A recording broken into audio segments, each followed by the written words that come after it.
Alternative Digitalk. Real issues, real talk. Nze omubejja luwedde Lilian mbaniriza maka gaffe amajja era nga wano wetugenda okuba nga tukolera programu yaffe emanyiddwa nga The Voltage gaba masannyalaze gennyini era nga twogera ku bintu ebyenjawulo omwo nno mwe muli ebigenda mu maaso mu ggwanga, ensonga z'ebyobufuzi n'obukulembeze bw'eggwanga Uganda, twogera ku nsonga ez'abavubuka, eddembe ly'obuntu awamu n'ebyenkulaakulana. Togisubwa buli lunaku olwokutaano eba ssaawa emu ey'akawungeezi paka ssaawa 3 ez'ekiro. The Diaspora Link buli lwakuna sawa 11 paka sawa emu ey'olweggulo ye program gye tukuleetedde wano ku Alternative Digitalk Uganda. Tugenda batutunulira embeera z'Abannayuganda, baganda baffe, bannyinaffe zibawangaaliramu mu mawanga ag'ebunaayira. Bangi banyigirizibwa, bangi bakosebwa, bangi bayisiddwamu amaaso. Naye tugenda batutunulira engeri gye tusobola okulongosaamu embeera zaabwe. Tugenda kuba tulaba abo abakwatibwako abateekeddwa okuba nga balongoosa embeera zino eno. Tosubwa buli lwakuna n'omuweerezaawo Nixon Segawa. Hello everyone, my name is Abdulatif and I welcome you to the Hotline Show here at the Alternative Digitalk as we discuss issues of national importance. Join us every Monday 7 to 9 p.m. and see who will be occupying these seats here with us. Keep it Digitalk, real issues, real talk.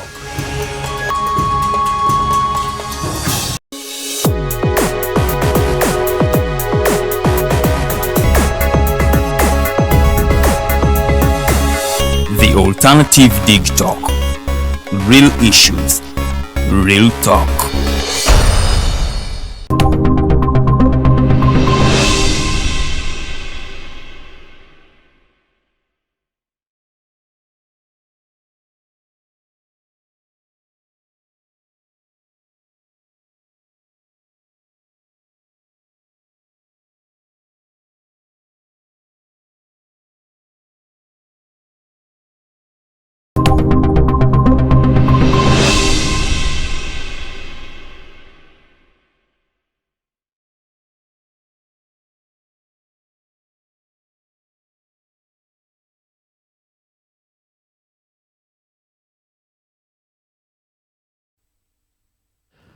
Good evening, Uganda. Good evening, Africa, and the entire world. It is of December 2021. We are 21 days behind the new year.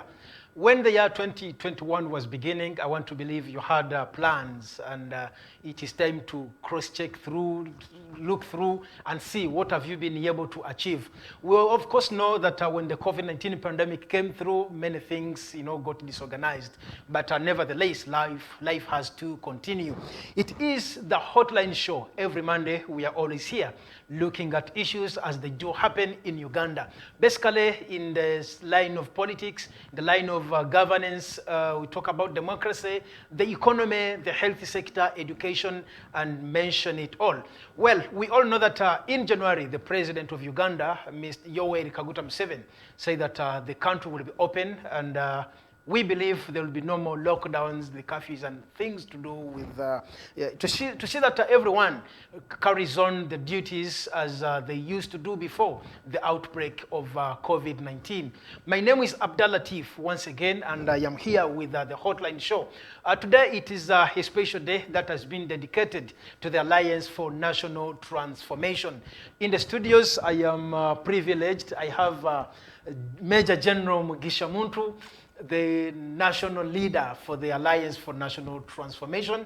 He has created time to come here, and many of you who have always raised questions to do with the ANT, what is their ideology, what plans do they have for this country, how would they have handled the situations we are going through. All such questions will be answered tonight with Major General Mugisha Muntu. General, you're welcome, and it is a pleasure to have you here at the Alternative Digitalk. Thank you. Thank you, Alternative Digitalk. Thank you, Abdulatif, for hosting me. Thank you so much. Good evening, dear viewers. Let me first cut out a correction, though, please, in the introductions. Yeah. I was the national coordinator of Alliance for National Transformation until I chose to carry its presidential flag. So I relinquished that position. And our current leadership is held by Honorable Alice Alaso. Yes. So according to the ANT, when you carry the flag to contest for national politics, you cease to... In our constitution, Yes. the leader of the party will not carry, will not stand for any elective office At the national regard to whether presidential contestation at the national presidency, whether it is member of parliament or mayor or whatever. Their main role would be to concentrate on the building of the organization. Wow. So that we can immunize the party from what we've had for the last 60 years or so, 59 years now, close to 60. Immunize the party and also kind of check leaders themselves, because to be tempted is human. Yeah. So there's a tendency that when there is a leader leading the party, if they have got an intention of running for any other office, they can easily, whether consciously or unconsciously, start doing everything to their own advantage. And they lose focus on building the party to become a strong, effective force, political force, on the basis of which many other candidates, MPs, LC5s, LC3s, even the presidential candidate, running on a platform of a party on which the leader would have concentrated to build, rather than him or he or him, he or she concentrating on doing things in their own favor. Yeah. It is it's been a dicey situation in many African countries. So we want to start a new model.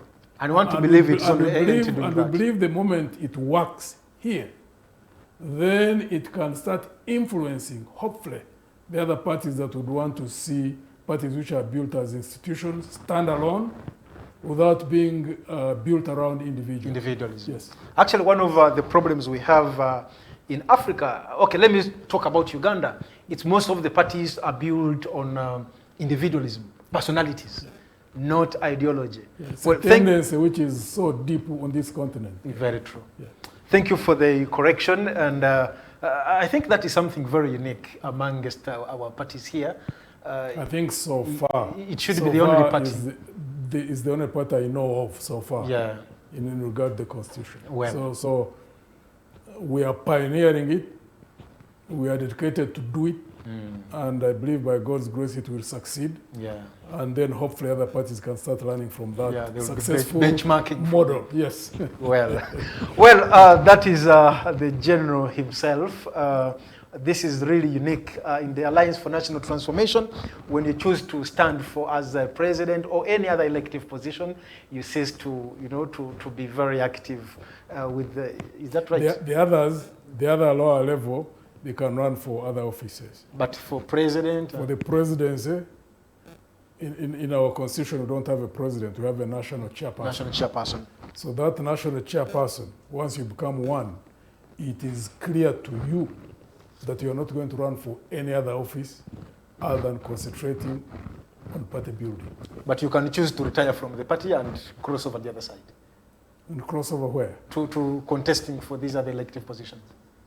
Assuming you cannot do that at the electoral period itself. No, we wouldn't allow that. Otherwise, it would undermine the culture that we are trying to build. Yeah. Yes. Yeah. Well, thank you so much, Major General Mugisha Muntu. Well, the number of questions that have been coming through from our followers, our viewers on different platforms, from the time we disclosed that we shall be having Major General Mugisha Muntu. One thing is that it's on record on 19th March 2019. The ANT got registered. It entered the books of our national politics to become among the 26 political parties we have. I suspect we became the 29th. I think others were cut off. So currently, okay. Yes, currently they are 26. And now, but one of the questions that come through is like, could Major Mugisha Muntu account for the progress of the party ever since its inception on 22nd May, when it was launched in 2019? Has the party registered some progress, or it is in a comfortable zone? We've made significant progress. Before I came here, we had just finished our end of year wrap-up meeting, the last meeting. Yeah. And our party leader gave us the end of year report, giving so far where we have reached as an organization. And in regard to this particular year, I think we can talk about engagement in the general election, Yeah. which more or less started the year before, the process of them. We had, by the time the electoral process started, we were about 4 months after our launch on 22nd of May. So basically we hadn't moved around the country to establish our grassroots structures, which are one of our main focus in terms of being a building block. So we were not able, therefore, to field as many candidates as would have desired. We also hadn't reached a point of mobilizing adequate resources to do organizational work. We only managed to field 740 candidates, presidential, parliamentary, LC5, LC3, councillors, LC5, councillors, LC3, in total, 740. And we engaged in the elections. And at the presidential level, we could see that the competition was between NUP and NRM. But we also knew that one of the most critical things we intended to do as a new party was to disseminate your message, our message, project ourselves, and let Oregonians understand what Alliance for National Transformation is all about. And we are glad we participated, regardless of the outcomes. Of course, amidst the rigging and the manipulation of the electoral process by the regime, at the presidential level, therefore, our focus there wasn't that we would win. Our main achievement was that we disseminated our information, and I believe effectively so. At parliamentary, we didn't get even one member of parliament. There are reasons for that. Yeah. So we managed to get 50 members who won elections and took positions. The highest at this point that we have is an LC5 chairperson of Terego.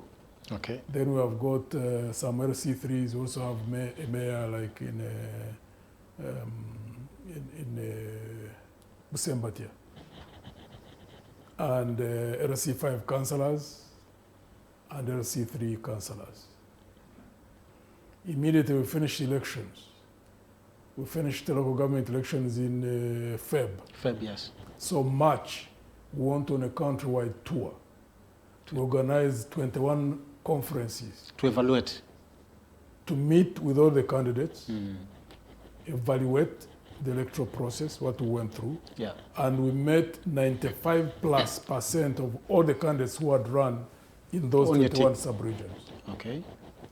We intended thereafter to engage in a strategy meeting to consider all the views we picked from those from the candidates, yes, and immediately launch into grassroots building. Unfortunately, COVID hit us in May, so we're in a state of paralysis for about 3 months, but we remained engaged through Zoom meetings. Yes. Throughout Zoom meetings for administrative and organizational purposes, with the party leadership at the national level, and also with the diaspora chapters. And then immediately the lockdown was lifted, a meeting was called where we went into strategy, a strategy meeting here in Kampala, and we engaged in brainstorming sessions. And from that point, the consultants started developing the strategy in different areas. recruitment, fundraising, branding, communications, and branch building. Actually, today we received the report from the strategies of those areas. Then we've so far had online engagements, partly online, partly physical, on policy formulation. Okay. And we've just started with policy on taxation, policy on health management, and we intend to continue formulating policy in the different areas of interest, and then we will launch those strategies. policies. Okay. So about a month ago, we held trainings of all the 50 in 2 batches. One, The 50 who won the elections. the 50 who won elections. Okay. First brought in the LC3 councillors and LC3 chairpersons. We trained them for 4 days. They went back. On party ideology. Party ideology, on local government Procedures. procedures. It was also an induction on how they will conduct themselves in the Yes. councils, to know the laws, to know how the councils are managed, to know how they to relate to the executive at the local council, to know how to relate with the population, to know how to become ambassadors of the party, because we want to build a brand, we want to build a party, because we are a value-driven organization. So we wanted the leaders to know that they are not just individuals, that they are leaders who've been trusted, and also thanking them for standing on the NT ticket, but for them to understand what we are all about as an organization. Yeah. So that wherever they are, they project what Alliance for They National represent the Transformation is. true They represent, identity of- exactly. Wow. And then second one, for 4 days, we trained the LC5 chairperson and the LC5 councillors and the mayors at that level. And we completed that. So last month, we are going to embark on regional tours of establishing branch networks. Wow. It has not happened yet. We believe that we'll start next year because we are still working on some logistical requirements. Well, thank you so much, General. I think the party seems to be steadily moving forward. And we've also had the establishment of diaspora chapters. In several countries, we have a chapter in Japan, we have a chapter in Dubai, we have a chapter in Europe, we have a chapter in the United States, we have a chapter in Canada, we have a chapter in South Africa, and a number of other countries. We continue building. Wow. Well, that is from the General himself, just taking us through what they have been able to do since the inception of the party in 2009. The party seems to be moving forward much as, you know, we have a tendency here. People always want to see that, to notice that you're really moving forward. They always want to see you everywhere. And that's why some people could think, ANT, they must be enjoying their comfort, you know. And now, when ANT was starting as a party, Yes. it had a number of members of parliament. Yes. And one would think that it was a great platform for them Yes. to get back to their constituencies and, you know, pass over the message of a new kid on the block. Yes. You see, and unfortunately, none of the members of parliament, no one came back. Who is responsible for such a loss? Well, on the first, we are eternally grateful for the 4 members who stood firm and ran on the NT ticket, because they held parliamentary positions before. They shifted to ANT, even when they were still Members of in parliament. Yes. This is Honorable Cassiano Wadri, Honorable Paul Muiru. Paul Muiru, Honorable Gerard Karhanga. Yes. And Alaso. Honorable Alaso was not in parliament then. But in the elections that we had, we estimated, if we had not specifically been targeted at the parliamentary level, we estimate would have got about 10, maybe around 10 members of parliament. We deal with a regime which is quite sophisticated in the manner in which it operates. Even in their wrongdoing, one thing you have got to understand about NRM, they do their research. They study the political environment. They study the enemy of those opposed to them. And they draw different strategies for different organizations, depending on the threat they see. For example, what they did against NUP was designed specifically for NUP. What they designed against ANT was specifically ANT. For ANT, and most people don't know that, they wanted to create an impression in the country that ANT is a non-starter. Because they have got a scare about ANT. Most of the people in the country don't know that. But for them, they do their, they do their research. They understand the kind of threat we pose. So to target, you can see like Cassiano was specifically targeted. He chose not to go to court. But he was rigged out completely. The military literally took charge over our election. Gerald Karhanga in Tungamo, I was there. There I witnessed myself. The army was literally involved in the rigging of that election in Tungamo. That one I have no doubt. I was there, I'm a witness. Muir was cheated just on one polling station. Fortunately, he went to court. They have dismissed the case on the lower court. He has appealed. I hope there will be judges at that level who are sane and incorruptible. I hope. Because the kind of evidence there is. We had Borowa in Terego, who was also cheated. He's in court. Case dismissed, he has appealed. Ismail Kasure in Hoima basically won that seat. He was cheated. Went to court. We believe the court was manipulated at the lower level. He has appealed. The other case is that those who didn't even go to reach the level of elections. If I may use one example that it was very clear. There's a lady called Gloria in Madiokoro. That seat was hers, you could see, even when you'd go in the constituency. The NRM knew that.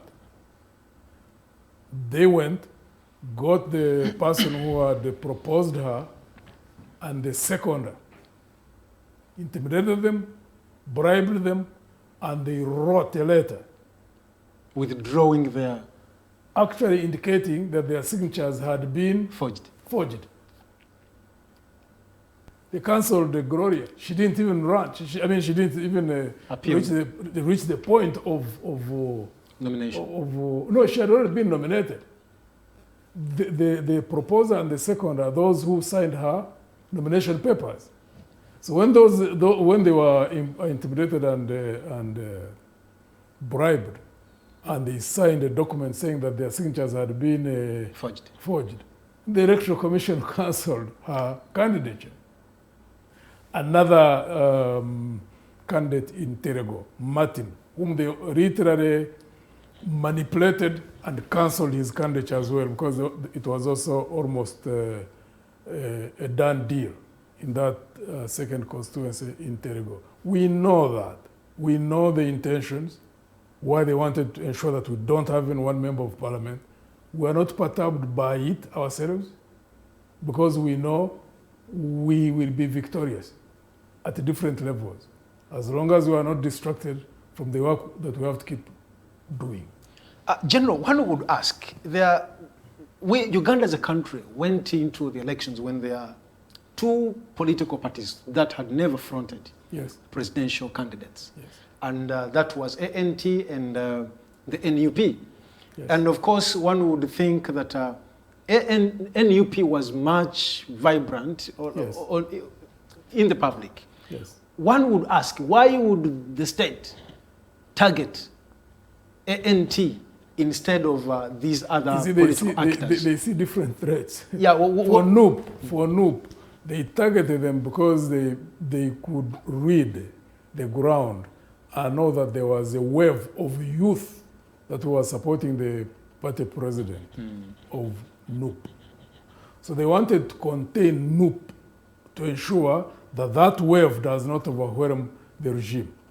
And that's why they used violence and all manner of tactics to cause fear, to cause intimidation, and to contain them. That was the strategy they used. They couldn't see a wave behind us. But it was there. Well, there was no wave on our side. Okay. But they know how focused we are. They know our capabilities to organize. They also know that we have a message. And all over the country where we went, I don't think there's any place where we went and we met rejection. Every place we went into this country, we met with appreciation of the message. And it was consistent almost throughout. It was like people had discussed. They would say, you guys have got the right message. You are on the right track, but you are weak. That's what they would tell us. We are not bothered. Because what we care about most is People understanding what you stand for. people understand what we stand for. Now, the regime knows that. They know that if they didn't, temporarily, because now you even hear people who say, NT is not serious. They don't even have one member of parliament. Now, for people who are not marathon runners, they can easily be discouraged if you're involved in an organization. Or even those who are standing on the side, they may say this party is going nowhere. It doesn't matter to us, because we are focused on what we are doing. And we know that, they say, I think it's the English or the Americans who say that success comes when opportunity meets with preparation. Yes. Opportunity always comes. The most unfortunate thing is that most people meet with the opportunities when they're not prepared. For us, what we concentrate on Is being prepared. is the preparation all the time, regardless of what is happening anywhere, around us, above us, besides us, under us, we don't care. Whether the earthquakes, whether there is a hurricane or a tornado, whatever is happening, wherever, we keep getting organized because we know that the opportunity will come. And when that opportunity comes, we will be well prepared and will be victorious. General, is that approach applicable to the current Ugandan political setting? Definitely. It's applicable anywhere, in any endeavor. Well, personally, you as a person, you Yes. participated in this election. Yes. Should we say that the 739 candidates without you Yes. went through, you equally got a share of the same? Or your experience was different from what your other candidates went through? First, we didn't have the infrastructure on the ground. And that's why we concentrate a lot on the infrastructure down. We can't even really say, even the few voters that we got at the presidential level. Yeah.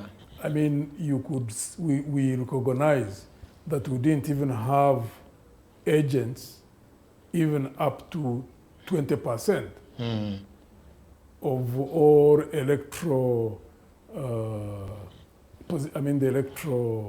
polling stations. Polling stations, we are aware of that by the time we went into this election. So there are a number of things that even when you are making reference to them, that we wouldn't be certain, There are things you can say, but you are not sure because you don't have even evidence. Were the votes less? Were they more? So we don't concentrate a lot on that. And that's why we keep focusing on getting better and better organized. Well, thank you so much, General Mugisha Muntu, and for our friends watching us on Facebook. We thank you for really keeping it Digitalk. There's so many comments, but at a later time, I'll be scrolling through them and I will be reading them out. Well, one other question is that you talked of ANT fronting 740 candidates across the country, a party which was almost 2-3 months old. Yeah. One would think, wasn't that a rushed decision? Maybe since you're known as a person who believes in building structures at grassroots levels, and one would think maybe the first step the party would take was not necessarily to have candidates. Actually, you said that you did not have as many candidates as you would wish, meaning even the 740 were less. Actually, you wanted to have more. Yeah, I mean, in percentage terms, it doesn't even reach 10%. Yeah, so one would say, candidates countrywide. One would say, why didn't you first concentrate on, building the structures at the grassroots levels so that our participation was worth the effort. Okay. The experience we picked from the leaders who ran, for example, the activities we've conducted since that time, doing SWOT analysis. We know where our strengths are, we know where our weaknesses are, we could see where challenges were, and the exposure, because even those 740, those choose to run again, they have already had toeholds in whatever positions they competed for. And it gave us an experience, a countrywide experience, but above all, our message. It was the most, the best platform on which we could disseminate our message, So we have no regrets at all. Okay. No. Well, General, there is one other bothering question. Before the country went for 2021 elections, of course, there were voices mixed up.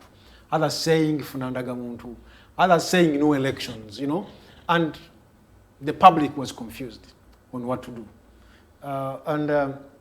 One would ask, do elections still carry any sense in this country?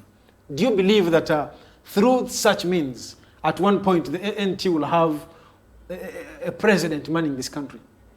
Yeah, well, one thing that does not bother us at all, actually, in ANT, is the idea of whether we will be in power or not. At some point, we are absolutely sure. There's nothing that, will impede us from taking power at some point.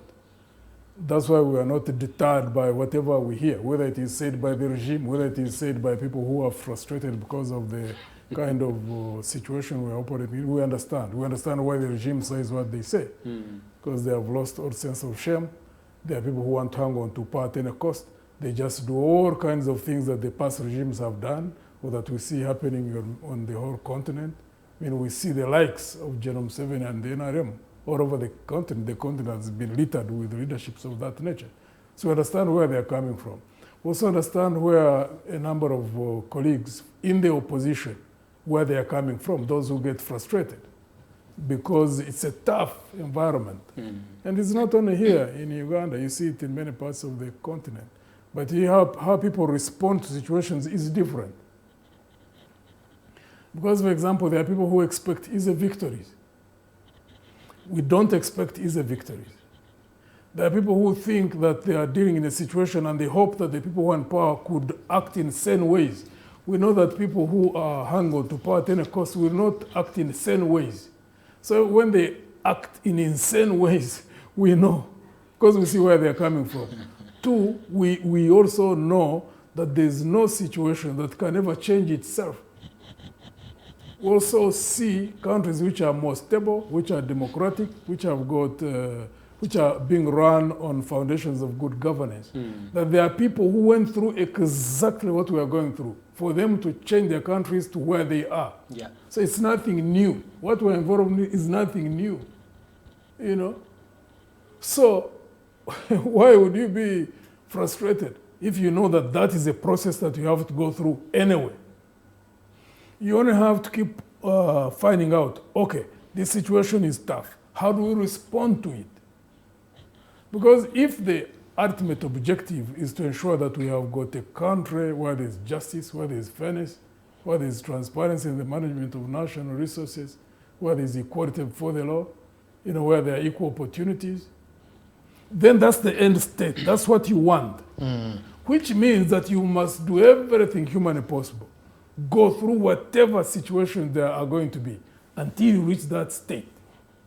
Now, before you reach there, how can you give up? Or how can you afford to be frustrated? Or how can you lose hope? Because you have not reached your main objective. So, General, the question of participating in elections, yes. it has always come up on different political platforms, not only here. Yes. And that debate is... you know when people get frustrated because of what we are involved in, because of the way the regime operates, where people lose hope because of the brutality of the regime. It is like if you are in the army and you go, on the battlefield, and then soldiers die, others get wounded, and you give up and say, soldiers are dying. What did you expect? Soldiers die. People get wounded. But the objective is you've gone to fight a war to win. Till the end. To become victorious.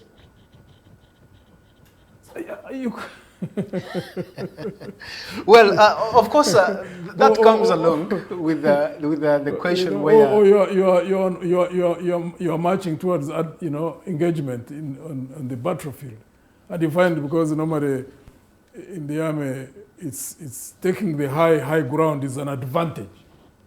So when your enemy takes the high ground, you found that he has already taken the hills. He has placed there his machine guns and heavy weapons, and then you say, he has weapons on the high ground. Yes, that's what he would have intended to do, because it gives him maximum advantage. Your response is to fight, rout him, and take over the high ground. The process is not easy. There'll be casualties. But as long as you want to win, you have no alternative. So, transfer that into the political arena in which we operate. In many places on this continent, it is tough. Many things happen. People die. People get imprisoned. All kinds of things happen. But what do you expect? Because if you want to overcome a dictatorship, that is expected. So you have to do all things, at times maybe to avoid those, to see how you can put in place countermeasures until you become victorious. I don't see any easy alternative.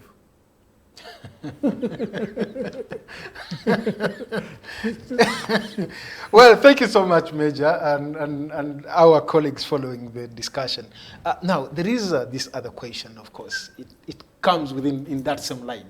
Yes. Whether Uganda as a country, was really ready for multi-party politics. Because given the circumstances, as everyone knows, the political space is being narrowed time and again for those, especially people like NT in the opposition, NUP, FDC, and other parties in the opposition. The political space is always being narrowed down. Yeah. So this brings the question whether Uganda as a country was really ready for multi-party politics. I don't know, what is your take on this? I tend to keep looking at not only ourselves in Uganda, but in many parts of Africa, because it gives one context. Because if you keep focused on one country, it is like you lose understanding of what you are engaged in. Yes. Post-independence, many of the African countries, at the time of independence, unfortunately, many African countries didn't have an educated class. It wasn't as large as it is now. But there has been a tendency since independence in most African countries of the elite, the educated people, to be overwhelmed by the desire for self-advancement over and above the desire to build countries that can benefit their citizens. That's at the core of all the problems we are facing. So when you find people who are driven by self, selfishness. They just want to amass wealth. They don't care about the citizen who pays taxes. They'll do anything to hang on to power.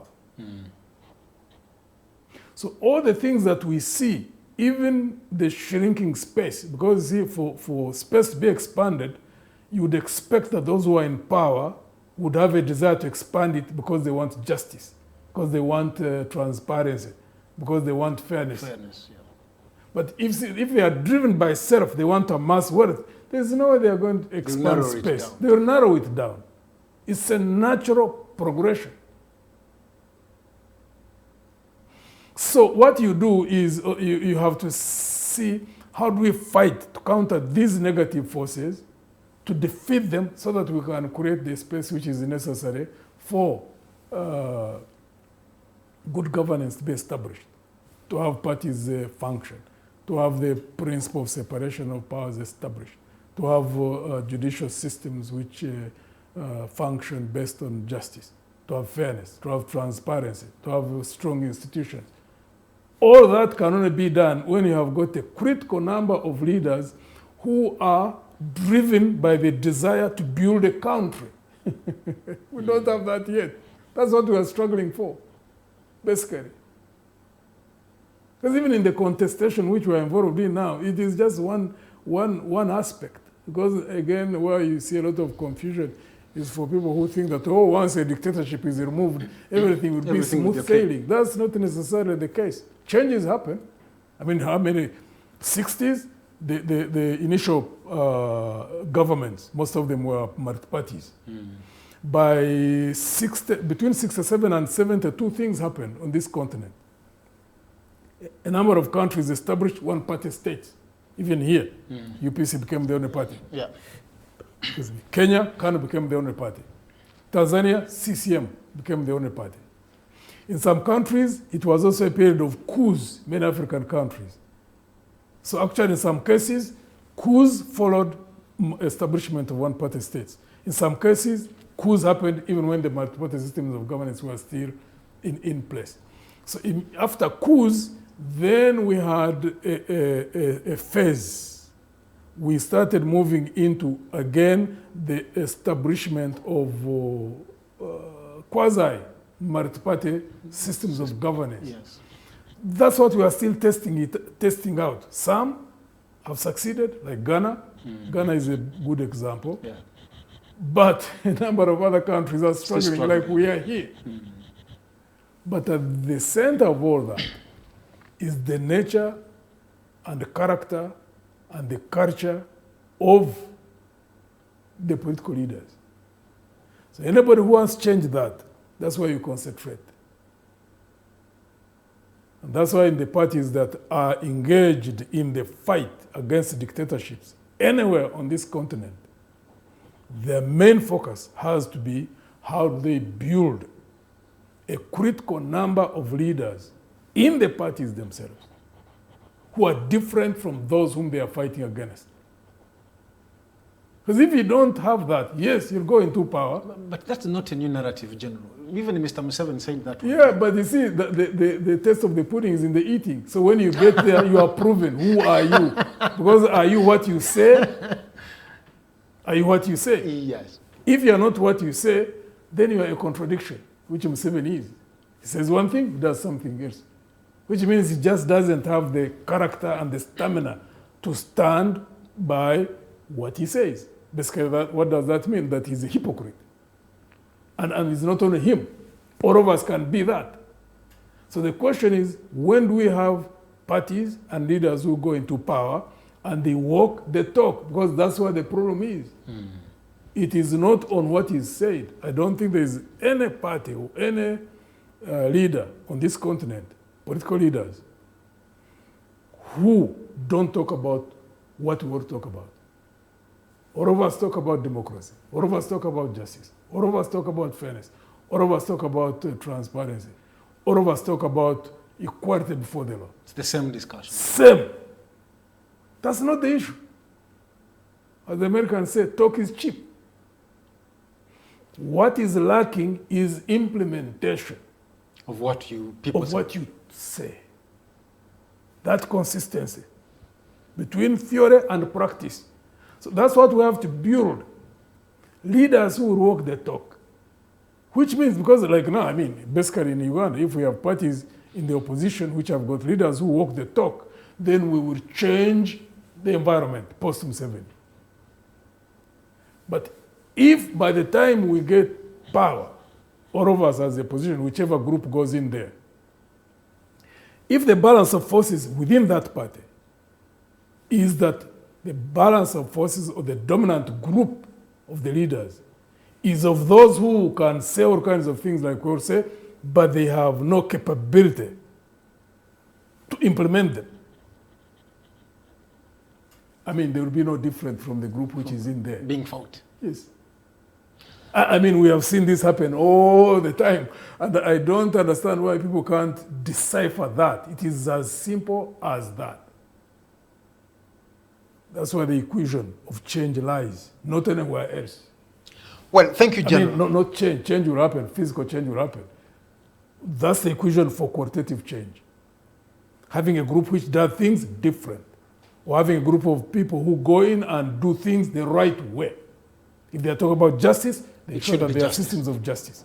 If they are talking about the principle of separation of powers, they establish it, they practice it. If they talk about integrity in the management of national resources, then they establish systems of transparency.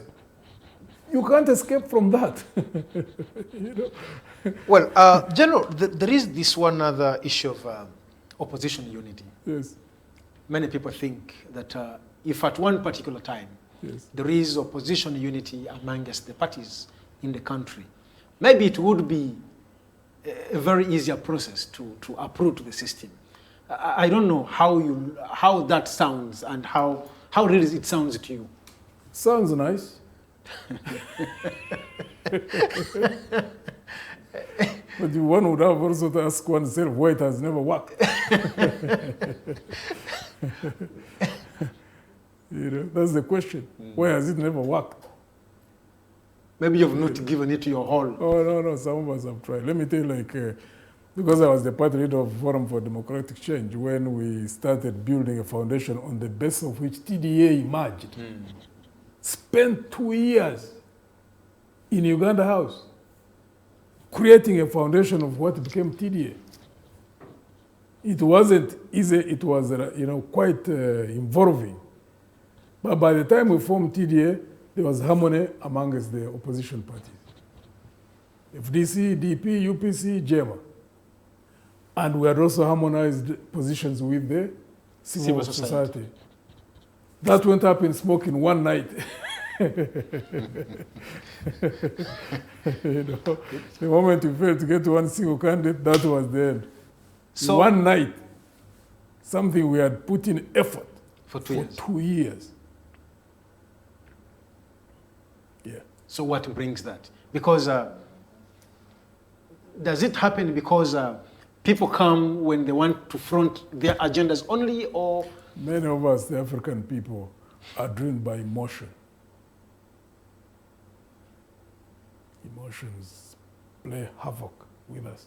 So do you think we are not able to subject our emotions to reason? It is quite destabilizing, because in the emotional responses to things we don't like, we forget to see what is primary and what is secondary. Most times what is secondary we make primary, what is primary we make secondary. Or to put it another way, we centralize what is marginal, we marginalize what is central. Look at that situation. You put effort in working together, establish a strong foundation. The main objective would be, in my own estimation, how do we retake our country? How do we put it back on the right track? We cannot do that unless we remove the dictatorship. But also to know that when you meet in the effort to oust the dictatorship, two scenarios. Best case scenario, you can take power. Worst case scenario, you can be manipulated and you fail to take power. But the objective remains the removing of the dictatorship and changing the country. which means that anything else would be secondary. Like having one presidential candidate is a secondary issue. So you've not achieved that secondary issue and you lose sight of the primary objective. You fall apart. What's that? It's emotion, nothing else. Well, we need to break off briefly and then we'll be back shortly in the second hour where we'll be reading out your comments and also taking calls from those following us wherever you are. My name is Abdul Latif and we'll be back shortly.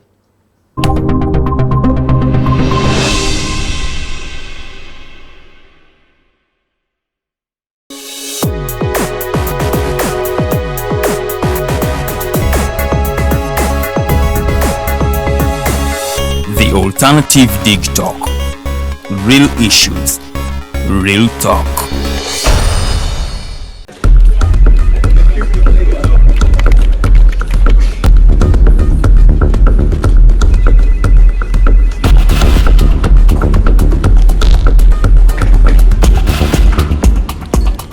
Are you guys ready? Okay, let's have Uganda.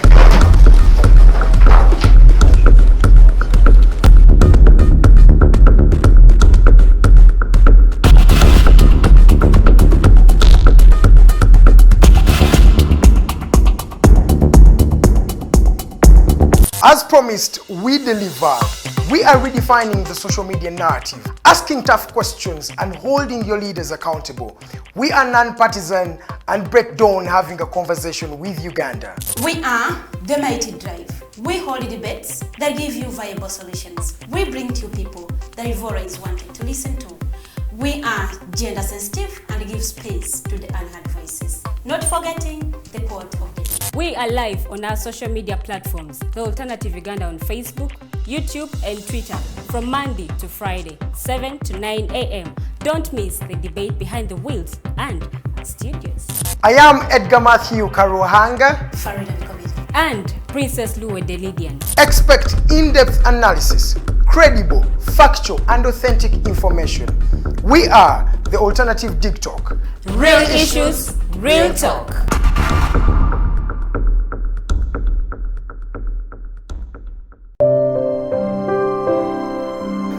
Hey Ugandans, I'm Lieutenant Colonel Dewa Kiki, the Deputy Defense Spokesperson and actually the Deputy Spokesperson for the Uganda People's Defense Forces. I was hosted on Alternative Digitalk. I encourage all Ugandans that this is the way to go. Always watch, participate, give your views and ask questions on Alternative Digitalk. Digitalk, the way to go.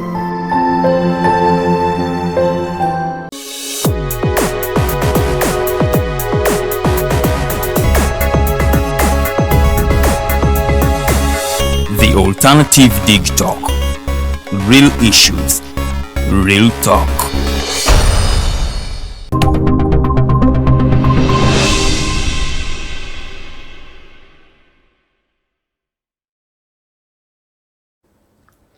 Well, welcome back from that short break, and now we have to continue with our discussion with Major General Mugisha Muntu, who is with us here in the studios. If I look through, many comments have come, though I may not be able to read all of them.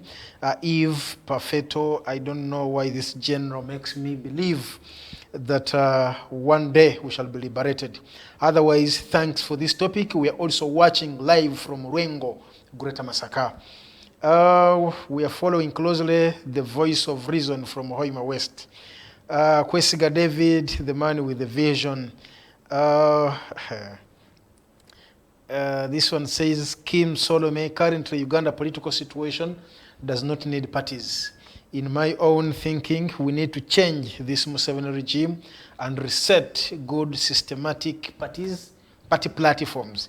Otherwise, with mafia government of Mr. Museveni, party system is to buy time and confuse Uganda and create conflicts in among innocent Ugandans. Well, where are my other comments? Well, I think, John, you could maybe respond to that last comment. Which one? The one who says Uganda doesn't need doesn't need political parties. It's basically to buy time and confuse Ugandans. He would have first to make a push for the amendment of the constitution, because the constitution provisions that it's parties that are the vehicles of governance. They're the ones that have to compete. There's no NGO that can field candidates.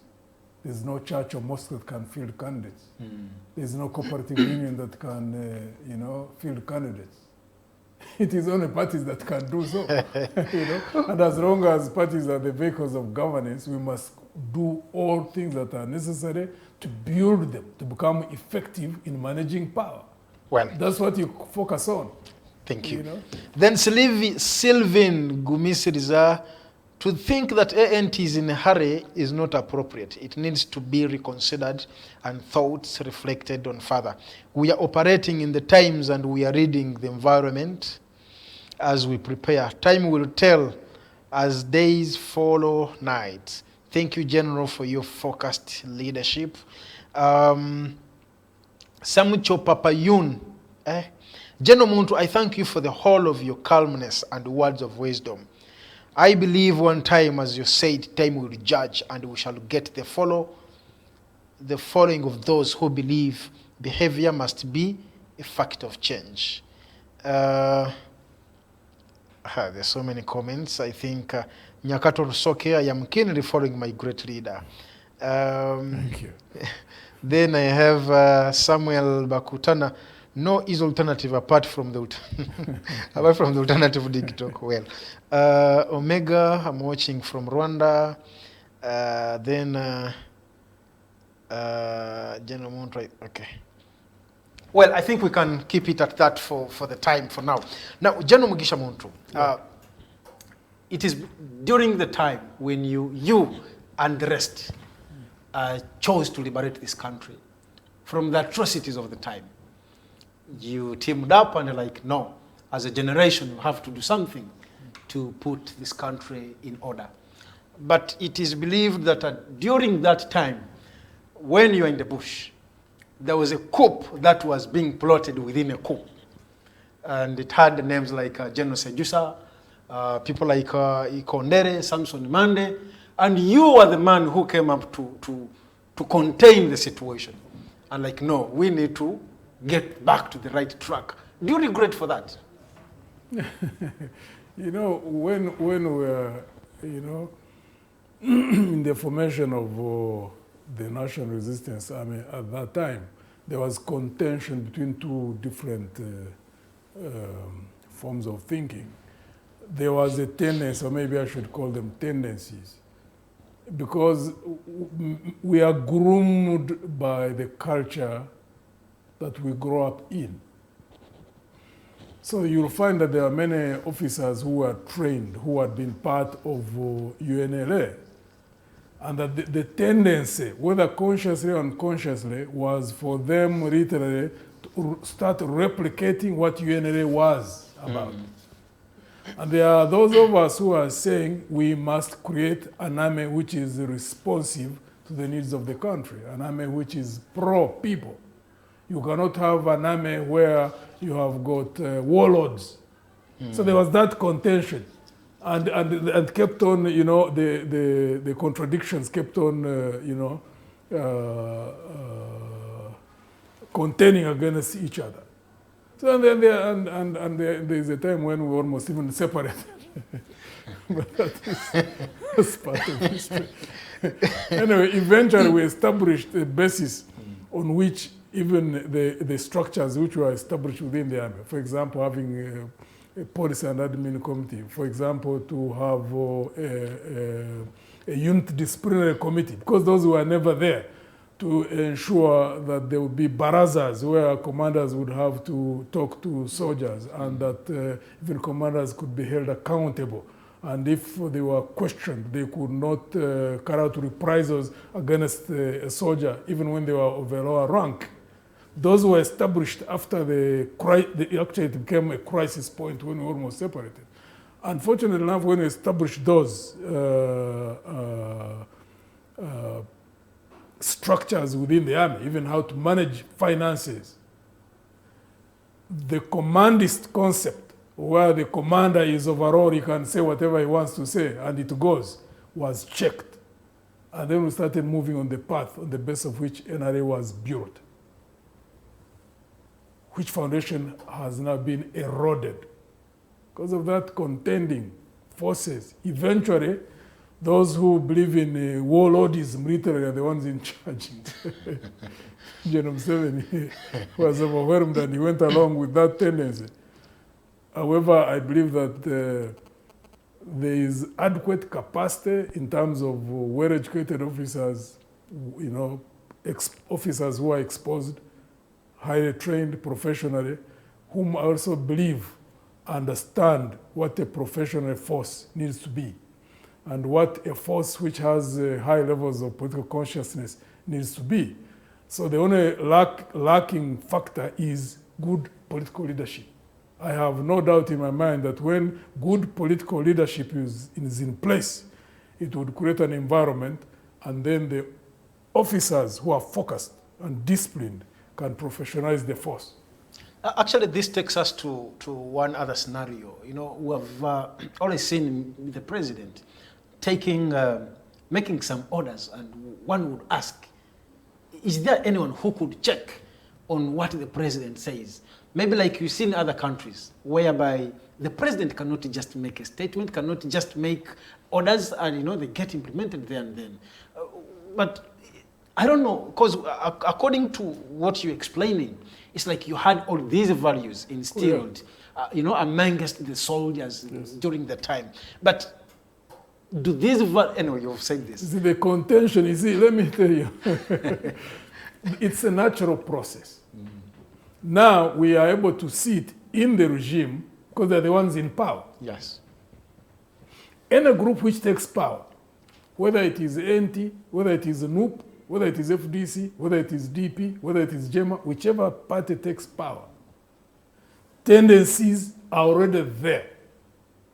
Now, even when they're in the opposition. So any group which takes power, those tendencies will sharpen.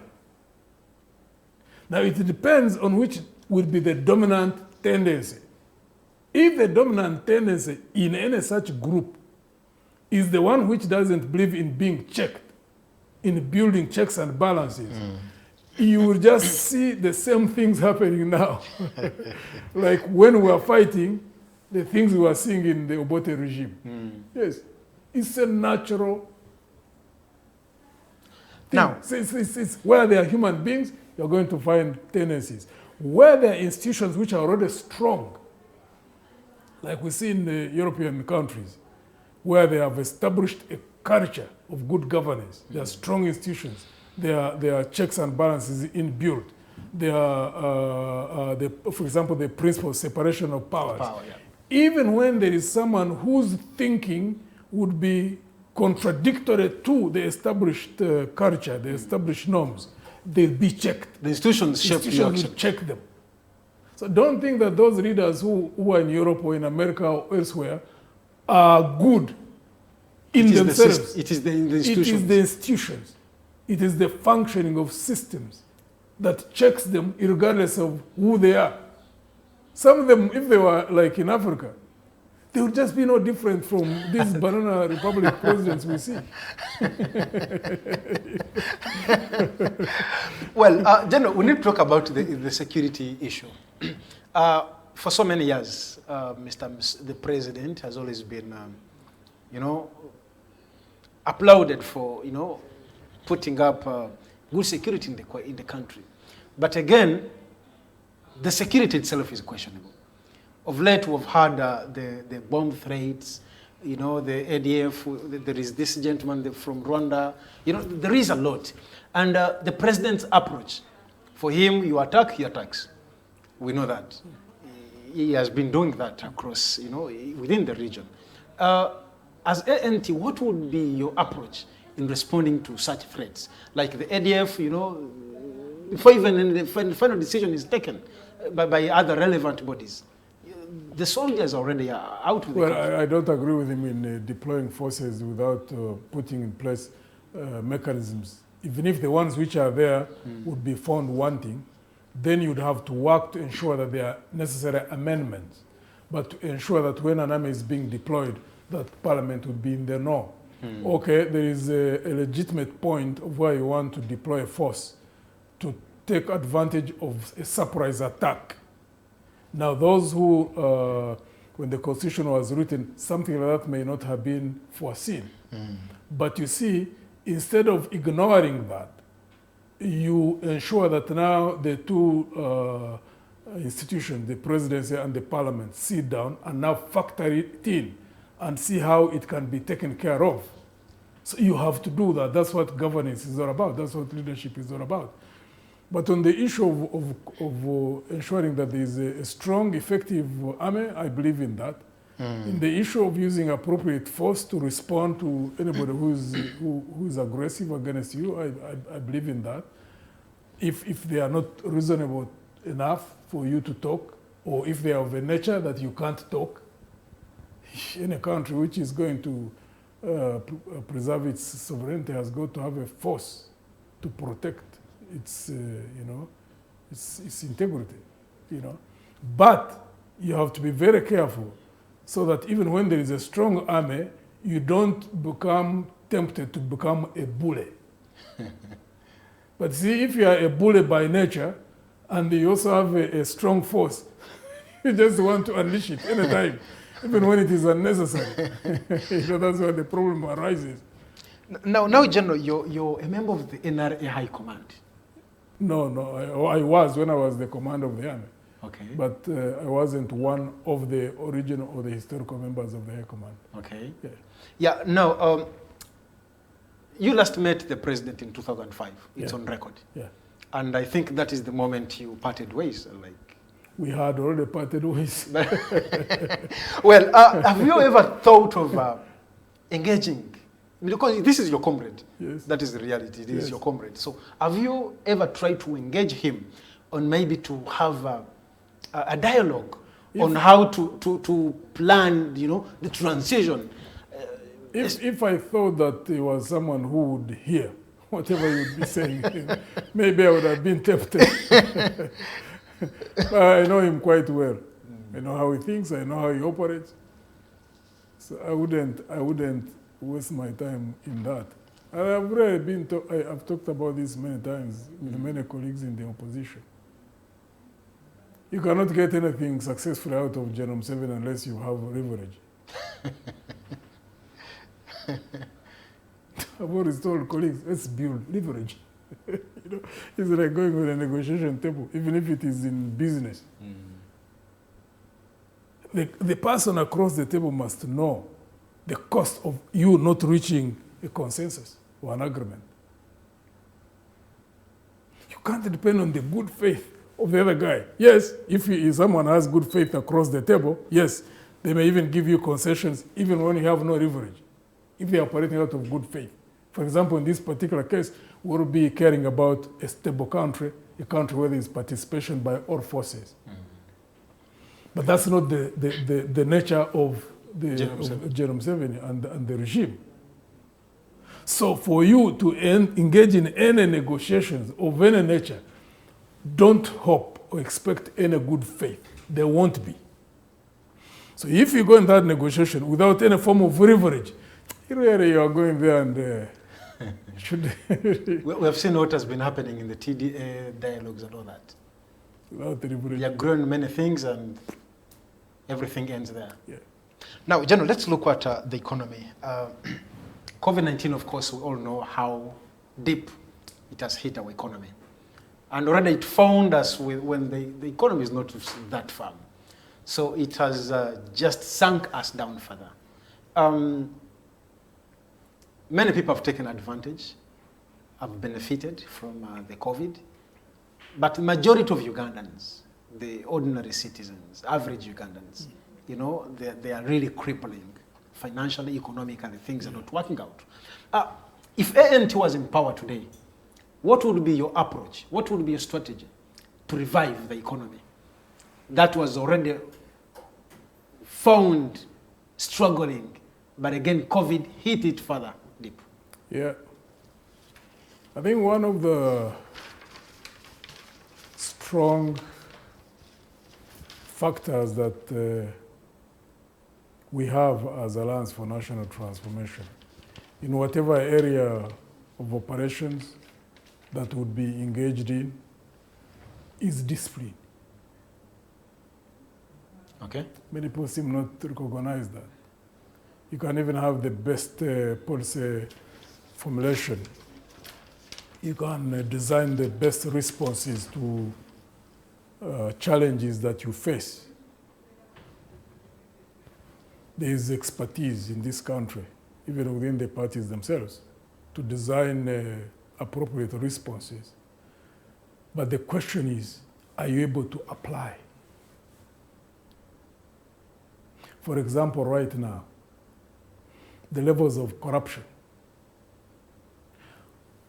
2, the depth of indebtedness that we are in now. How do you put in place responses, for example, to stimulate the economy? Because to stimulate the economy, you have to have resources which you are going to inject into businesses. Now, resources to inject into businesses, you are highly indebted, you're almost under a threat of even failing to pay the accrued payments to date and the interest. The system is hemorrhaging. A lot of money is being stolen. How will you respond? So any group that would respond in a crisis of this nature, which has hit the world all over, to effectively respond, that group must be disciplined first and foremost. How do you cut down on costs in terms of expenditure? To minimize in areas which are not productive. How do you ensure that all systems are tight, that no money leaks out of the system? So that you inject these monies in the businesses which are struggling to resuscitate them. 2, with discipline, you also create trust, because businesses are very scared when they see areas where there is uncertainty,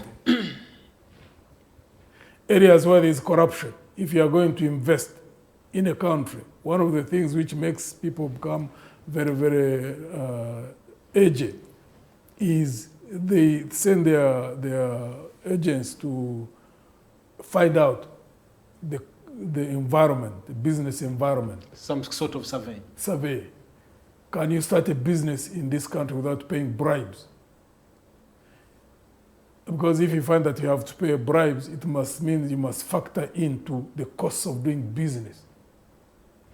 So all these are things which at least we have in ANT, the discipline, the focus on how do we frugally manage the resources of the country. How do you inject money into productive areas? Even when you are borrowing, how do you borrow responsibly, not for consumption? Because you have to know that whatever money you borrow, you will repay. Whether, if not your generation, then other generation will pay. So at the end of it all, our difference would be if we are in power, at least, they would, and hope of the population and trust is also very, very important. Because when you are recovering from a pandemic of this nature, you need a nation which is together. When you are meeting a challenge of this nature and you are asking people to tighten their belts, if they see the leadership also with their own belts tightened, there will be one nation confronting a challenge. But if there is any feeling that you are asking them to tighten, your belt is loosened, you are not going to have harmony in the direction a country is taking. and whatever measures are being put into place, which require sacrifices from the population. The leaders must also be seen to be able to sacrifice. So that environment within which you design responses, therefore, is very, very critical. So there's an environment of trust, there's an environment of people being hopeful, knowing that there are leaders they can trust who are designing appropriate responses to a situation that has taken everybody by surprise or by storm, as has happened all over. Well, thank you so much, General. I think I need to look through some comments here. Brooke Williams says, humbly ask him about having an open debate with all change-seeking political parties and all oppressed Ugandans. Is there a need to discuss about a crisis and what has stopped leaders to unite? You talked about that. Yeah. Then we keep on engaging, at least for us as NT, maybe I can give him information. We've been invited by different parties that had initiatives that they wanted to engage all of us in. There's no party which has invited us and we've not met with them. And once they have briefed us, we go back, we have discussions. Once we take a position on how to respond, we meet with them again and we give them feedback. Consistently, we do that. Two, right from the time when we were planning to launch, even before it became Alliance for National Transformation, initially we were called New Formation.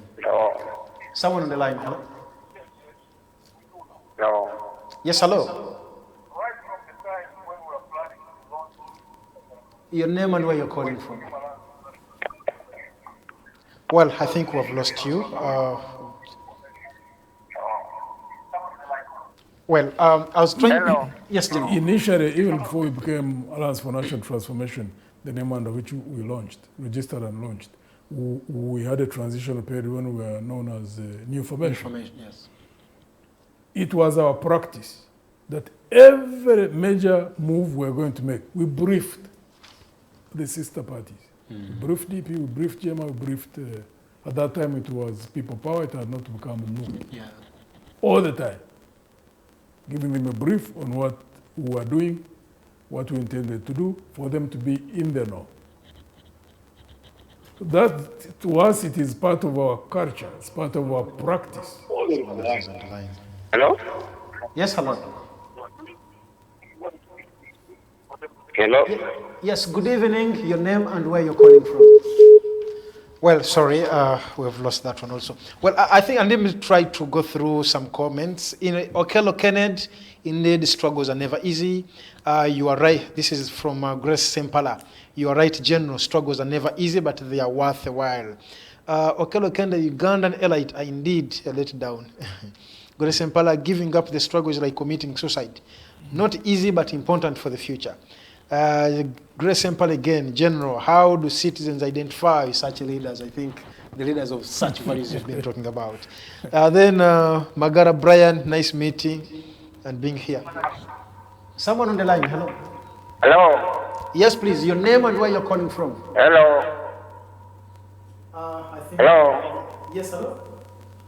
Yes, this is David from Migang. I wanted to comment on the idea that we need leverage when you are confronting General Museveni. I wanted General Muntu to also include in if there's a way he can negotiate with the people in the army, because if you need leverage against Museveni, we also need those people have leverage. Much as General Museveni tries to use it, for us we believe that it should be non-partisan. So we are not people who would think that the army should support us. No, it should only win itself from General Museveni. Ensure that it is neutral, it is professional. So it's not like we want it to abandon Museveni and support us. No, it should support the country, regardless of which party is in power. That's our position. Thank you. If you're watching us from wherever you are, you can. Okay. Hello. Someone on the line. Hello. Yes. Good evening. Good evening. How are you? Your name and where you're calling from? This is Hundwa Roni Kasausa from Potpoto. Yes. I would like to thank Mugisha Muntu for the effort he's doing. Please go ahead. People of Uganda should wake up and know their rights and what Mugisha Muntu is telling them. People should know the trust that he has for the country and the love that he has for the country. People should wake up and follow, not to wait for them to think for them. It's the right time now to trust the change that he's telling them. Thank you very much. Thank you. Our studio lines are 0759 132310. 0759 132310. Then 0789 017145. Well, another comment from Salim Ahmed Salim. Mugisha Muntu, my president. Sonko Fraha, you are the best. Busi Deko, please, Mr. Talk about federal government. Okay, we shall also talk about that. Federal government. Ahwera Crinad, change we can trust. Natrinda, Roni, Aspartam, admin, please increase on the volume. Okay. I think the admin was able to respond. Mugisha Muntu, Christopher, the change we can trust. Then Abraham Maker Goal, political professor, General Mugisha Muntu. The leader people don't see. Africans are doomed. They don't elect leaders. The election, they elect, I think they elect emotions. Then we have Flat Kima. The challenge you people lied to us in Luwero, it was a very expensive price for us. I think that one, you lied to them when you went to Luwero. My president, only I trust in 20. I hope he's in a party where he is ensure that the balance of forces is in favor of those who won't lie. Then Mbangira Kham, my president, only I trust in 2026. I think you will give them the assurance whether 2026 we shall still see you on the ballot. Then I know Muhwez Patrick, General, you are right. There is no an easy way to take power from the junta. That will be easy. Blood is a sacrifice.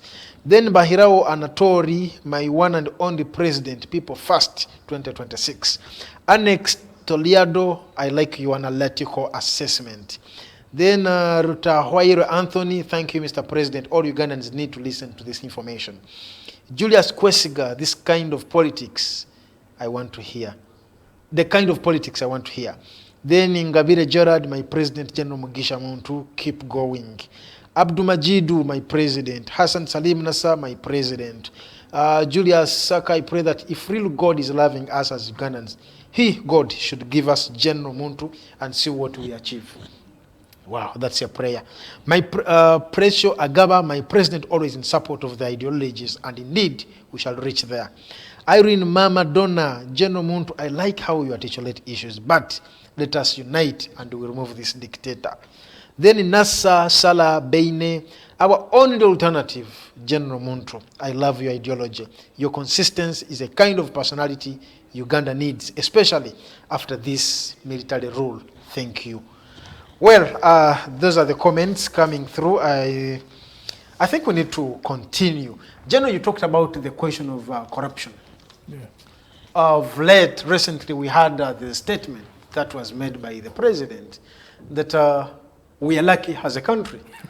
The corrupt people keep the money within the country. I don't know how this really sounds to you. Yeah.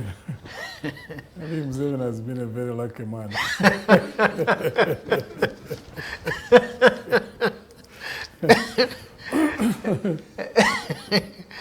He says something in a country and the country keeps moving as if nothing has happened.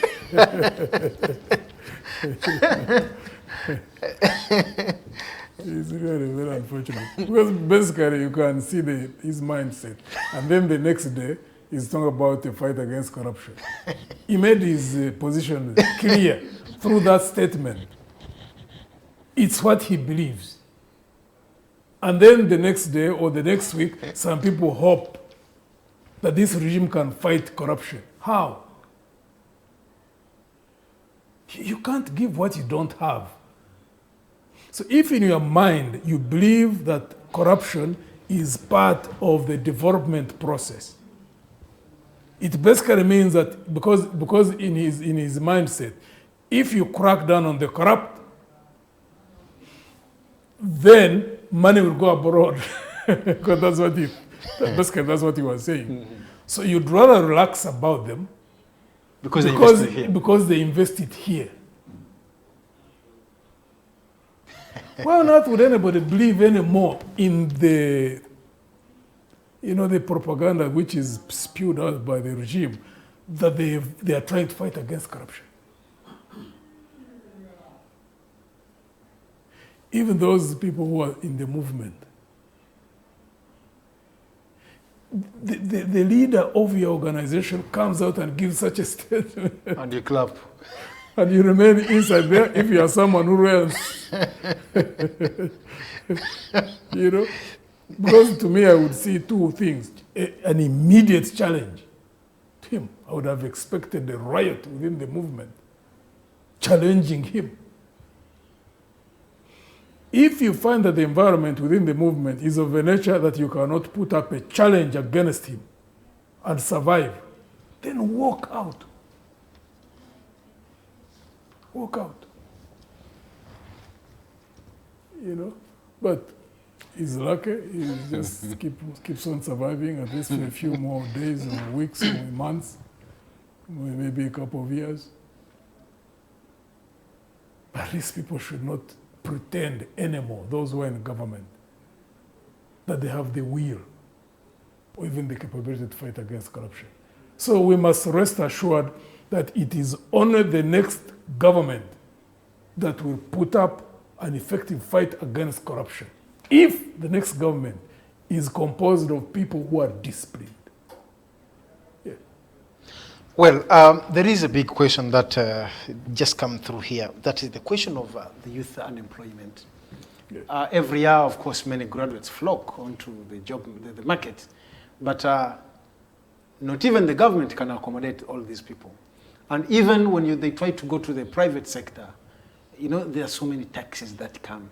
And one would ask why many foreigners are coming here, the investors, and they're being given these tax holidays. And one would why are these incentives not being given to the young graduates, to be able to at least come up with some kind of investments to keep them moving. NT, what is your approach to fighting unemployment in this country? Again, it goes back to discipline. That's where it starts. Because without discipline, you cannot invest wisely.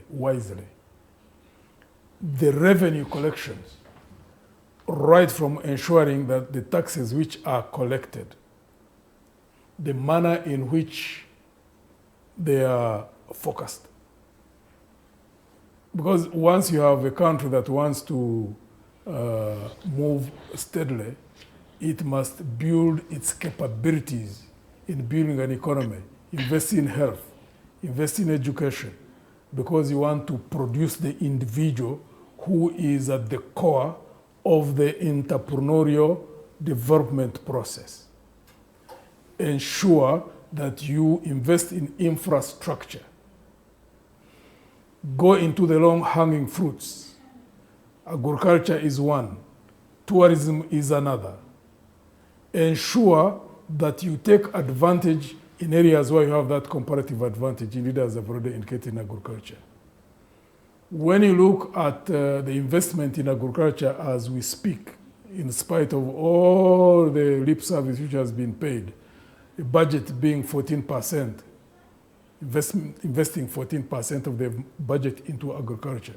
Where are we at? The last time I looked at the figures, we were at 3.8%. Look at tourism. Okay, we've been impacted by COVID right now, but COVID will disappear. How much money is put into advertising a country as a tourist destination here in Uganda? Comparing, for example, how much money is invested by Kenya, how much money is invested by Tanzania. because tourism, once you boost it, more so if you have got an attractive destination, as Uganda is, and you have infrastructure, at least their government has made significant advances in terms of developing infrastructure.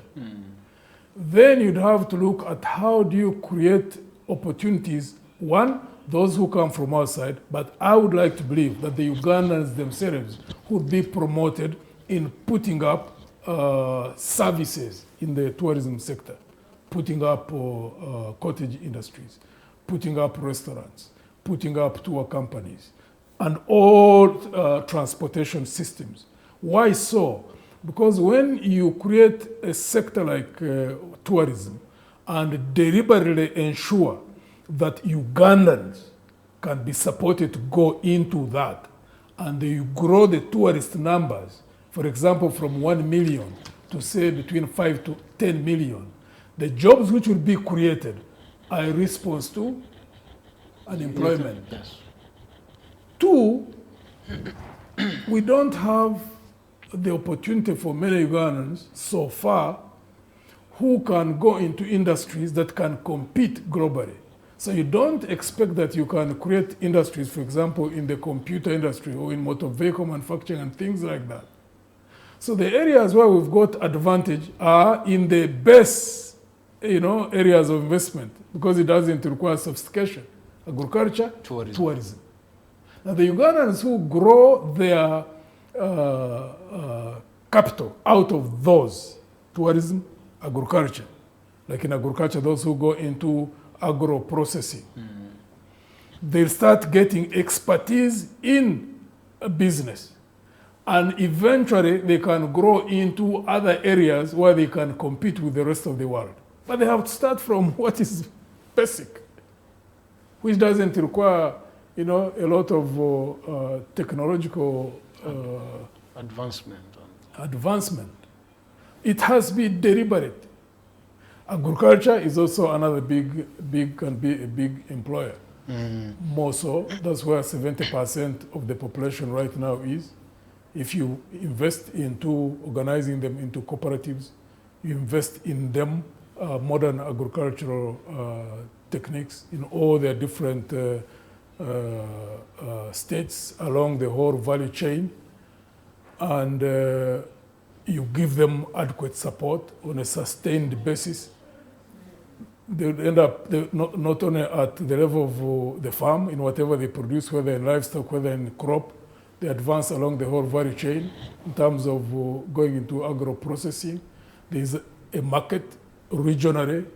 You also see how they can go into export on the outside areas where we've got already openings in Europe, in the United States, in China, but with the discipline and consistency in terms of putting in operation the policies that you'd have designed to promote them. You create employment, you create wealth. Because again, employment, right now many people keep focused on government jobs. That's why you find a lot of fighting. Government can't employ, at some point it won't have any more, like maybe even at the largest point with a growing population.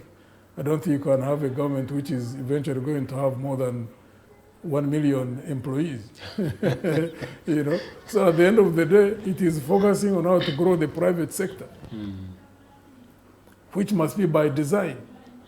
Like in the youth, the training in their mindsets to know that, one, there are those who will be absorbed in people who are entrepreneurial, who establish whatever businesses they establish, whether in manufacturing, whether in the services sector.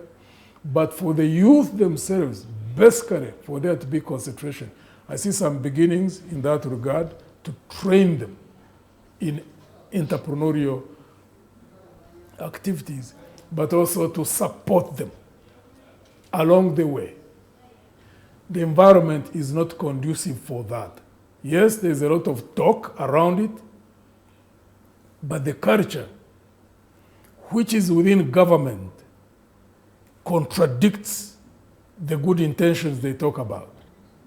Because I know I bump into so many people with the best of ideas.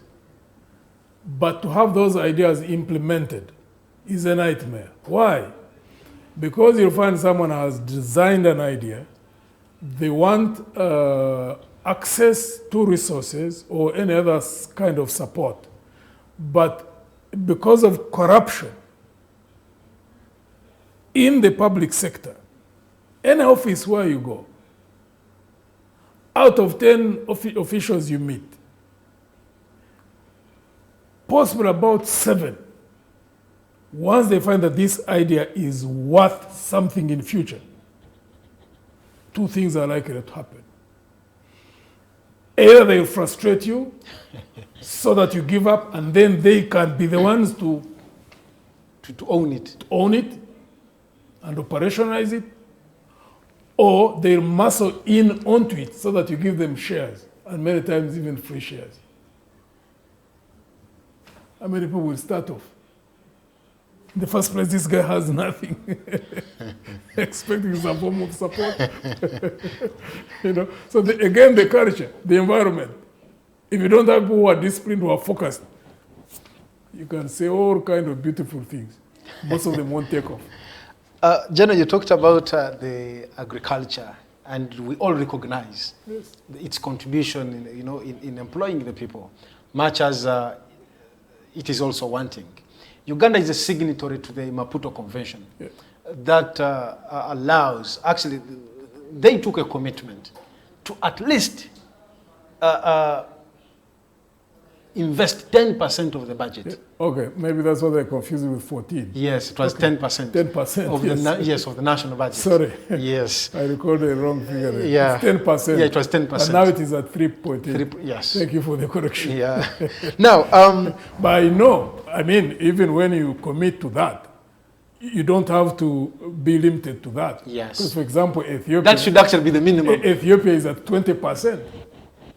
Yeah. Yeah. Ethiopia is at 20%. Now, you talked of the mindset amongst the youth, and how to get into the entrepreneurship skills and all that. Yeah. One would think these are the things that could be incorporated within our education system, Yeah. in that they prepare, their minds of the young people. Do you think, do we take this as a blame to the current education system we have, or it is inbuilt within the minds of the young people? No, the educational system also has its own weaknesses. Yeah. There has to be a redesign of the whole, I think, educational curriculum. Basically, you start from primary, by the time you get out of university, I suspect that 10, maybe like 8. I don't have statistics, I'm just thinking aloud. Yeah. Maybe about 7 or 8. Of the students who get out of university most times will be thinking about how to get a job, not how to create one. Should actually more than that. Yeah. Yeah. So that means there has to be a redesign. And it has that in plan. Oh, yeah, Well, we need to talk about now the health. Private sector at the end of the day is the engine of growth, and therefore you must ensure that you train all who would desire to end up in there, because it's not that everybody wants to end up in there. But the more you can train, orient to think like that, then first you take ownership of the development process. Because at the end of the day, even when you have got a growing economy, you need to have a big chunk, a big percentage of those who are in whether manufacturing or wherever they are, who are citizens. Because you can have a growing economy when you find that the biggest chunk or the biggest percentage of those who are invested in the economy can be foreign interest. And the domestic investors, if you leave them on their own, for those who are so enterprising as to break into, to think that they will depend on their own without a specifically designed program to bring in the citizens themselves, it becomes very, very difficult, more so for third world countries like Uganda. It has been specially designed to encourage more and more Ugandans to engage in the economy, even when they start from small scale. They keep growing them. So those who are successful at the level of the small scale industries, they get promoted to medium scale. And then they end up in large scale production enterprises. Well, thank you so much, General. I can see Ambassador Sampara is really following the discussion. The best investment in tourism is to attract the best investment in tourism to attract tourists is first and foremost to clean up the image of the country by stopping corruption and violation of human rights. Thank you, Ambassador. And then civil disobedience is the way to go. I don't know your take on that, General. It's a legitimate tool of struggle. Personally, I believe in that civil disobedience is a legitimate tool of struggle. I also believe that there are other tools that we can use. There are those who believe in elections. And I've already thought that it's not either or. And we have a problem in the opposition. We spend a lot of time fighting on which works, which doesn't work. And it's really counterproductive. Some of us have spoken about that in the last 10 years continuously. We will not give up, we'll keep speaking about that. You know, one, people are differently wired. It's part of human nature. There are people who can go on the streets. There are people who can't go on the streets. Two, even the environment, the manner in which it shapes thinking and therefore actions. For example, the urban environment shapes people to go into civil disobedience. The environment in urban centers is completely different from the environment in a rural area. So the thinking and therefore the actions of a peasant are different from the thinking and actions of an urban dweller. Two, there are countries where you find the rural-urban divide. I mean, a country like Egypt, about maybe 80+%, maybe 85, maybe 90% are urban dwellers. They have no link with anything rural. Same thing with a country like maybe Sudan. Uganda, 70% is rural. So in whatever strategy you are designing, you must factor all these things in. Wow. Thank you so much, General. If you go to a village where I come from Muntungamo, it's a place called Chitunga, Kasioro, Behanga, the villages there, and you sit with someone and tell him about engaging in civil disobedience, they look at you and they just want simply decipher what you are talking about. You know, but for history has engaged them, has involved them even before the coup of 71. They were all involved in parties, either UPC or DP. Eventually now there have been movement, the FDC has been in some areas, and now the new parties have come on board. It is easy actually to involve them in party organization and focus them on elections.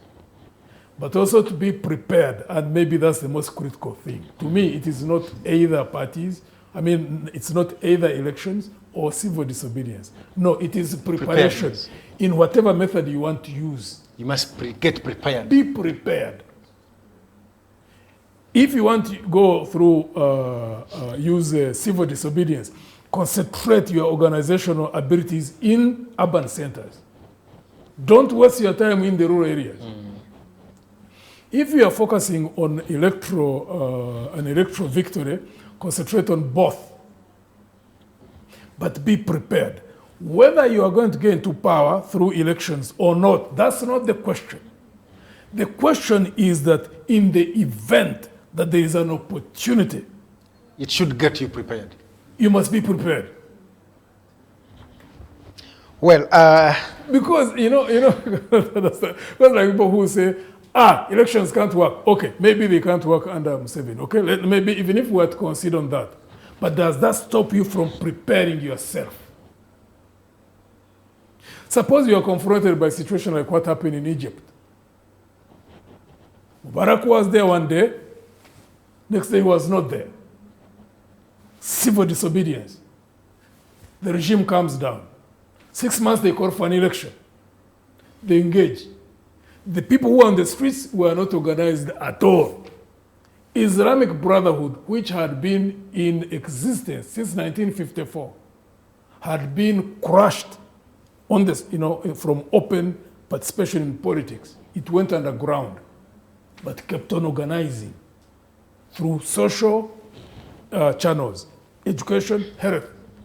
When when an opportunity came, they simply morphed into a political party. The president who came through was... General, we have someone. Just a second.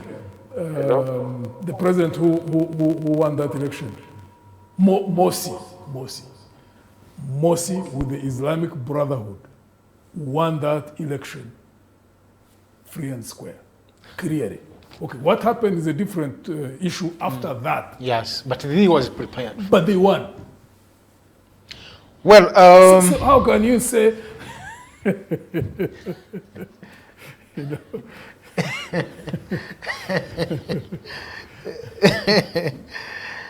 I'm afraid we have to get out of here. And we're at Mereyo Alex Vera Tichelet, celebrated and principled leader of our times.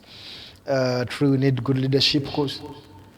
Okay, someone on the line. You're the last caller. Hello. Yes, your name and where you're calling from. Oh, good evening, Chief. Good evening. How are you? Your name and where you're calling from. Jacqueline here from KIU. Yes, Jacqueline. Yeah, I would want to ask General. Please go ahead. What plans do they have to attract youth to their cause? Plans to attract the youth to ANT. Otherwise, thanks for the show. Thank you so much, and thank you for watching. We have a department within the party, actually within the Youth League, for higher institutions of learning.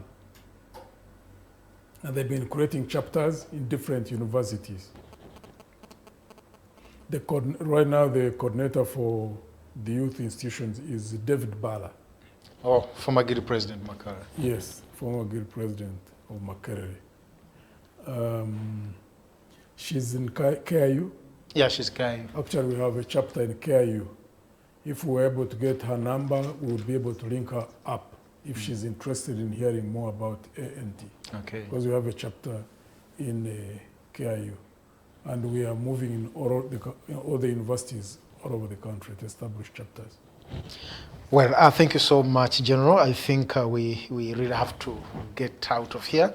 We need to get your closing remarks and we move out of here. Again, I would like to take this opportunity to thank Alternative Digitalk and Abdulatif for hosting me. Thank you.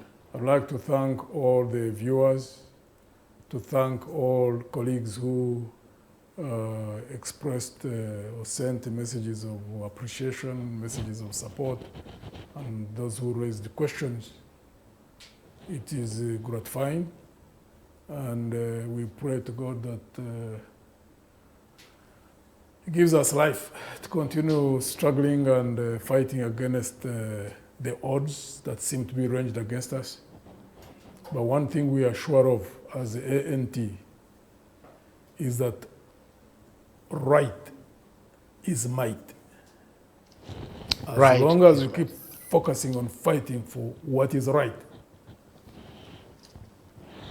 we are sure we will triumph.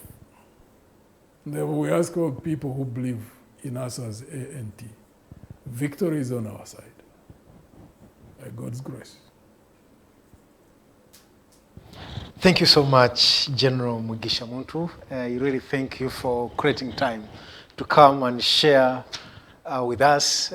We have learned a lot, and I believe the public and our viewers have also benefited much from your coming and also sharing much with us, to know much about NT, especially that element that we began with, that about having interest this side, and in the party you have to choose one. That is really good, and it's really a new approach to our politics. I believe we pray that other parties benchmark from what has been initiated by NT. Well, I want to thank the team that I have worked with, Anita Roger, Tenja in the studios, Jeremiah, my producer, Arnold. I thank you all, and then those who have been able to make calls, and the comments that are still coming through from on our Facebook page. We really thank you, and this brings us to the end of the show. Until next month again, good evening. My name is Abdul Latif.